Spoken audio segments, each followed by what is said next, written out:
9th standard maths second chapter new നമ്പേഴ്സിലെ 29th പേജിൽ വരുന്ന ക്വസ്റ്റ്യൻസ് ആണ് നമ്മളിന്ന് ചെയ്യുന്നത്. First question, the hypotenuse of a right triangle is 1.5 meters and one of the other side is half metre. Calculate its perimeter up to a centimetre. എന്നാണ് right ട്രയാങ്കിളിൻ്റെ hypotenuse തന്നിട്ടുണ്ട്, ഒരു സൈഡ് ഹാഫ് മീറ്റർ എന്ന് തന്നിട്ടുണ്ട്. Perimeter calculate ചെയ്യാനായിട്ട് നമ്മൾ എന്ത് ചെയ്യണം? 3 sides ആഡ് ചെയ്താൽ മതി അല്ലേ. അപ്പോൾ നമുക്കതിൽ ഒരു സൈഡും കൂടിയും കാൽക്കുലേറ്റ് ചെയ്യണം. അപ്പോൾ തേർഡ് സൈഡ് കാൽക്കുലേറ്റ് ചെയ്യാനായിട്ട് എന്ത് ചെയ്യണം?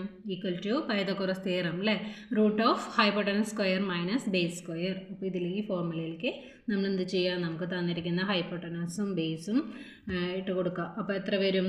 ഈക്വൽ ടു കാൽക്കുലേഷൻ കഴിയുമ്പോൾ നമുക്ക് എത്ര കിട്ടും? Root of 8/4 equal to root 2 meters എന്ന് കിട്ടും. ഇതിൽ പെരിമീറ്റർ ഓഫ് ട്രയാങ്കിൾ എന്ന് പറയുമ്പോൾ 3 sides ആഡ് ചെയ്യുക. ഏതൊക്കെയാണ് 3 sides? 1.5 meter plus half metre plus root 2. അതിൽ കാൽക്കുലേറ്റ് ചെയ്യുമ്പോൾ നമുക്ക് എത്ര കിട്ടും? 2 + √2 meter കിട്ടും. ഈ റൂട്ട് 2ൻ്റെ വാല്യൂ എന്ന് പറയുന്നത് എത്രയാണ്?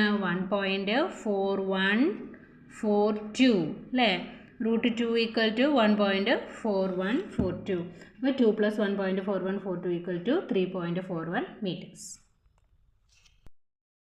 Second question, the picture below shows an equilateral triangle cut into 2 triangles along a line through the middle. What is the perimeter of one of these? എന്നാണ് ഇതൊരു ഈക്വലാറ്ററൽ ട്രയാങ്കിളിനെയാണ് നമ്മൾ ഹാഫായിട്ട് ഡിവൈഡ് ചെയ്ത് കൊടുത്തിരിക്കുന്നത്. അപ്പോൾ ഈക്വലാറ്ററൽ ട്രയാങ്കിൾ എന്ന് പറയുമ്പോൾ 2 meter എന്ന് പറയുമ്പോൾ ബേസ് ഇവിടെയും 2 meter തന്നെയായിരിക്കും അല്ലേ. അപ്പോൾ 2 meter എന്ന് പറയുമ്പോൾ ഈ സൈഡിൽ 1 meter കിട്ടും, ഈ സൈഡിലും നമുക്ക് 1 meter കിട്ടും. ഇനി പെരിമീറ്റർ കാൽക്കുലേറ്റ് ചെയ്യണമെങ്കിൽ ഒരെണ്ണത്തിൻ്റെ പെരിമീറ്റർ എന്ന് പറഞ്ഞിരിക്കുന്നത്. അപ്പോൾ ഇതിലത്തെ ഒരു സൈഡ് നമ്മൾ കാൽക്കുലേറ്റ് ചെയ്യണം അല്ലേ. നമുക്ക് ഹൈറ്റാണ് കിട്ടേണ്ടത് അല്ലേ. ഈ സൈഡിലത്തെ ഹൈറ്റ് കിട്ടണം. ഇവിടെ നമുക്ക് 1 meter ആണെന്നറിയാം, ഇവിടെ 1 meter ആണെന്നറിയാം. അപ്പോൾ ഹൈറ്റ് കാൽക്കുലേറ്റ് ചെയ്യണമെങ്കിൽ എന്ത് ചെയ്യണം? Pythagoras theorem, root of hypotenuse square minus base square.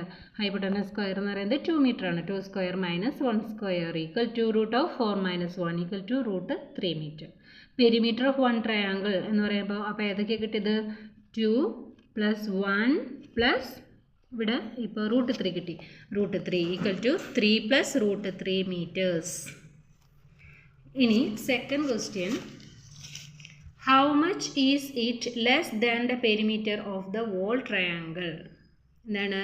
അതായത് ഈ ഇക്വലാറ്ററൽ ട്രയാങ്കിളിനേക്കാളും എത്ര കുറവാണ് ഇതിൻ്റെ പെരിമീറ്ററിലുള്ള ഡിഫറൻസ് ആണ് ചോദിച്ചിരിക്കുന്നത് അല്ലേ. ഇത് ഈ വോൾ വലിയ ട്രയാങ്കിളും ഇപ്പോൾ കിട്ടിയ ഈ ചെറിയ ട്രയാങ്കിളിൻ്റെ പെരിമീറ്ററും തമ്മിലുള്ള ഡിഫറൻസ് ആണ് ചോദിച്ചിരിക്കുന്നത്. അപ്പോൾ നമുക്ക് ഇനി എന്ത് ചെയ്യണം? Perimeter of the whole triangle എത്രയാണെന്ന് കാൽക്കുലേറ്റ് ചെയ്യണം. ഈക്വലാറ്ററൽ ട്രയാങ്കിളിൻ്റെ 3 sides ഈക്വൽ ആണ്. അപ്പോൾ എന്ത് വരും? 2 + 2 + 2 ഈക്വൽ ടു 6 meters എന്ന് കിട്ടി. ഇനി ഡിഫറൻസ് ഇൻ പെരിമീറ്റർ ഏതാണ്? 6 meters minus perimeter of 1 triangle എത്രയായിരുന്നു? 3 + √3 equal to 6 - 3 - √3 equal to 3 - 1.732. Root 3യുടെ വാല്യൂ ആണ് എന്ത്? 1.732. അപ്പോൾ സബ്ട്രാക്ട് ചെയ്യുമ്പോൾ നമുക്ക് എന്ത് കിട്ടും? 1.268 meters. Third question, we have seen how we can go on drawing right triangles like this. First question എന്താണ്? What are the length of the sides of the 10th triangle in this pattern? അല്ലേ, ഒരു 4 triangles തന്നിട്ടുണ്ട്. അതിൻ്റെ അതേ പാറ്റേണിൽ പോകുന്ന 10ാമത്തെ ട്രയാങ്കിളിൻ്റെ length സൈഡുകളാണ് calculate ചെയ്യാൻ പറഞ്ഞിരിക്കുന്നത്. നമുക്ക് പൈതഗോറസ് തിയറം ഉപയോഗിച്ച് തന്നെ ചെയ്യാം അല്ലേ. എന്താണ്? ഇവിടെ നമുക്ക് ഓൾട്ടിറ്റ്യൂഡ് തന്നിട്ടുണ്ട്, ബേസ് തന്നിട്ടുണ്ട്. അപ്പോൾ ഹൈപ്പോട്ടനസ് ആണ് കാൽക്കുലേറ്റ് ചെയ്യേണ്ടത് അല്ലേ. ഓരോന്നിൻ്റെയും ഹൈപ്പോട്ടനസ് കാൽക്കുലേറ്റ് ചെയ്ത് പോയാൽ മതി. അപ്പോൾ hypotenuse equal to root of altitude square plus base square. ഇതിന് പേര് കൊടുത്തിട്ടുണ്ട്, ABCDEF എന്ന് കൊടുത്തിട്ടുണ്ട്. അപ്പോൾ ഇതിൽ AC ആണ് hypotenuse. AC equal to root of 1 square + 1 square equal to root 2. Next എന്താണ്? AD equal to root 2 square + 1 square equal to root 3. Then AE equal to root 3 square + 1 square equal to root 4 equal to എത്രയാണ്? 2 ആണ് വരിക അല്ലേ. Root 4 എന്ന് പറയുന്നത് 2 ആണ്. ഇനി AF equal to root of 2 square + 1 square equal to root of 5. ഇതേ പാറ്റേണിൽ നമുക്ക് എന്ത് ചെയ്യണം? 10ാമത്തെ സൈഡിൻ്റെ അല്ലേ സെയിം പാറ്റേണിൽ 10ാമത്തെ ട്രയാങ്കിളിനെ നമ്മൾ ചെയ്യണം. ഓക്കെ, അപ്പോൾ സൈഡ്സ് ഓഫ് ഫസ്റ്റ് ട്രയാങ്കിൾ ഏതാണ്? Sides of first triangle 1 meter, 1 meter, √2 meter. Second triangle √2, 1, √3. Third triangle √3, 1, 2. Then fourth triangle 2 meter, 1 meter, √5. Fifth triangle √5, 1, √6. Sixth triangle √6, 1, √7.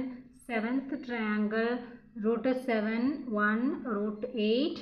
Eighth triangle √8, 1, 3. Ninth triangle 3, 1, √10. 10th triangle √10, 1, √11. അപ്പോൾ ഈ 10th ട്രയാങ്കിളിൻ്റെ സൈഡ്സും നമ്മൾ ഇതേ hypotenuse pattern വെച്ചിട്ട് calculate ചെയ്യുമ്പോൾ നമുക്ക് കിട്ടും. Okay, അപ്പോൾ sides of 10th triangle എത്ര കിട്ടിയത്? √10 meter, 1 meter, √11 meter. Next, how much more is the perimeter of the 10th triangle than that of the 9th? എന്താണ് 10th ട്രയാങ്കിളിൻ്റെ പെരിമീറ്ററും 9th ട്രയാങ്കിളിൻ്റെ പെരിമീറ്ററും തമ്മിലുള്ള ഡിഫറൻസ് ആണ് നമ്മളോട് ചോദിച്ചിരിക്കുന്നത് അല്ലേ. അപ്പോൾ നമ്മൾ അതിൻ്റെ സൈഡ്സൊക്കെ കാൽക്കുലേറ്റ് ചെയ്ത് വെച്ചിട്ടുണ്ട്. ഇനിയിപ്പോൾ അതിൻ്റെ പെരിമീറ്റർ കാൽക്കുലേറ്റ് ചെയ്യുക വേണ്ടോ. അപ്പോൾ പെരിമീറ്റർ ഓഫ് 10th ട്രയാങ്കിൾ എന്ന് പറയുമ്പോൾ ആ 10th ട്രയാങ്കിളിൻ്റെ സൈഡുകൾ എന്ത് ചെയ്യുക? ആഡ് ചെയ്യുക. പെരിമീറ്റർ ഓഫ് 9th ട്രയാങ്കിൾ എന്ന് പറയുമ്പോൾ 9th ട്രയാങ്കിളിൻ്റെ സൈഡുകൾ ആഡ് ചെയ്യുക. അപ്പോൾ ഫസ്റ്റത്തെ ആഡ് ചെയ്യുമ്പോൾ എത്ര കിട്ടും? √10 + 1 + √11. 9th ട്രയാങ്കിളിൻ്റെ ആഡ് ചെയ്യുമ്പോൾ 3 + 1 4, 4 + √10. ഇനി അതിൻ്റെ ഡിഫറൻസ് കാൽക്കുലേറ്റ് ചെയ്യുമ്പോൾ 10th ട്രയാങ്കിളിൻ്റെ പെരിമീറ്റർ മൈനസ് എന്താണ് 9th ട്രയാങ്കിളിൻ്റെ പെരിമീറ്റർ. എങ്ങനെയാണ് കാൽക്കുലേറ്റ് ചെയ്യുക? ഇതിൽ √10 പ്ലസും √10 മൈനസാണ്. അപ്പോൾ ഇത് നമ്മുടെ ക്യാൻസലായി പോവും. ദെൻ 1 - 4 എന്ന് പറയുമ്പോൾ എത്ര വരും? -3 വരും അല്ലേ. അപ്പോൾ √11 - 3. √11ൻ്റെ വാല്യൂ എത്രയാണ്? 3.316 ആണ്. അപ്പോൾ 3.316 - 3 = 0.316 centimeter. Fourth question, what is the hypotenuse of a right triangle with perpendicular sides √2 cm and √3 cm? How much more is the sum of the perpendicular sides than the hypotenuse? എന്താണ്? Hypotenuse ആണ് നമുക്ക് calculate ചെയ്യേണ്ടത് അല്ലേ. Perpendicular sides തന്നിട്ടുണ്ട്. അപ്പോൾ എങ്ങനെയാണ് hypotenuse calculate ചെയ്യുന്നത്? altitude square plus base square. എത്രയാണ്? √2² plus √3² = √2 + 3 = √5 cm ആണ് നമുക്ക് എന്ത് കിട്ടുന്നത്? ഹൈപ്പോട്ടനസ് കിട്ടുന്നത്. നെക്സ്റ്റ് എന്താണ് പറഞ്ഞിരിക്കുന്നത്? How much more is the sum of perpendicular sides than hypotenuse? ഹൈപ്പോട്ടനസിനേക്കാളും എത്ര കൂടുതലാണ് പെർപെൻഡിക്കുലർ സൈഡ്സിൻ്റെ സം എന്നാണ് ചോദിച്ചിരിക്കുന്നത്. അതായത് ഡിഫറൻസ് ആണ് കാൽക്കുലേറ്റ് ചെയ്യേണ്ടത് അല്ലേ. അപ്പോൾ ഫസ്റ്റ് നമ്മൾ എന്ത് ചെയ്യണം? Sum of the perpendicular sides calculate ചെയ്യണം. √2 + √3. ഇനി √2 + √3 എന്ന് പറയുന്നത് എത്രയാണ്? 1.414 + 1.732 = 3.146 cm. ഇനി ഡിഫറൻസ് എങ്ങനെ കാൽക്കുലേറ്റ് ചെയ്യും?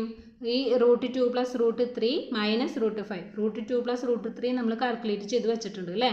3.146 മൈനസ് √5ൻ്റെ വാല്യൂ എത്രയാണ്? √5ൻ്റെ വാല്യൂ 2.236 സബ്ട്രാക്ട് ചെയ്യുക. അപ്പോൾ എത്ര കിട്ടും നമുക്ക്? 0.910 cm.